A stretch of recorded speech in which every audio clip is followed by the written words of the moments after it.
రాజన్న సిరిసిల్ల జిల్లా తంగెలపల్లి మేజర్ గ్రామ పంచాయతీలో అధికారులు అక్రమాలకు తెగబడుతున్నారు. సర్పంచ్ అభ్యర్థి అంకారపు రవీందర్ ఉంగరం గుర్తును రాత్రికి రాత్రే మార్పు చేసి కత్తెర గుర్తును కేటాయించారు. అర్ధరాత్రి గుర్తు మార్చడంపై సర్పంచ్ అభ్యర్థి రవీందర్ తీవ్ర ఆగ్రహం వ్యక్తం చేశారు. ఉంగరం గుర్తుపై ప్రచార సామాగ్రి కరపత్రాలు సిద్ధం చేసుకున్నారని తెలిపారు. అర్ధరాత్రి గుర్తును మార్చడం ఏంటని ప్రశ్నించారు. ఎన్నికల అధికారులు ప్రభుత్వ అధికారులు గుర్తును మార్చడం కరెక్ట్ కాదని మండిపడ్డారు. వేరే వేరే గుర్తులు కేటాయించి సంతకాలు తీసుకొని బోర్డు మీద అంటేసినటువంటి అధికారులు మరి రాత్రి 11:30-12 గంటలకు అదే గ్రామ పంచాయతీ గోడ మీద మరి నిబంధనలకు విరుద్ధంగా వారు తప్పు చేసి ఈరోజు గుర్తును మార్చుతున్నట్టు ఒకటి ప్రకటన చేయడం జరిగింది.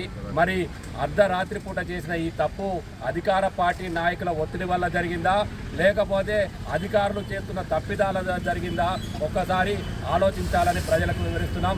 అధికార పార్టీ చేస్తున్న అన్యాయాలను ఒకసారి ఆలోచించండి. ఇది ఎప్పుడు చేసే ప్రజలకు ఎప్పుడు వ్యతిరేకంగా ఉంటుంది, మంచి చేసే వాళ్ళకి ఎప్పుడు వ్యతిరేకంగానే ఉంటుంది కాంగ్రెస్ పార్టీ.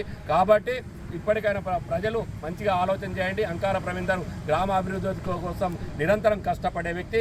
ఆయన కత్తెర గుర్తుపై ఓటు వేసి భారీ మెజార్టీతో గెలిపించాల్సిందిగా విజ్ఞప్తి చేస్తున్నాం. 5 గంటల వరకు గ్రామ పంచాయతీకి రమ్మని ఆర్ఓ గారు చెప్పగానే మేము 5 గంటలకు గ్రామ పంచాయతీ చేరుకోవడం జరిగింది. అందులో అభ్యర్థుల సంతకాలు అందరికి తీసుకొని అందరి ఆమోదంతోనే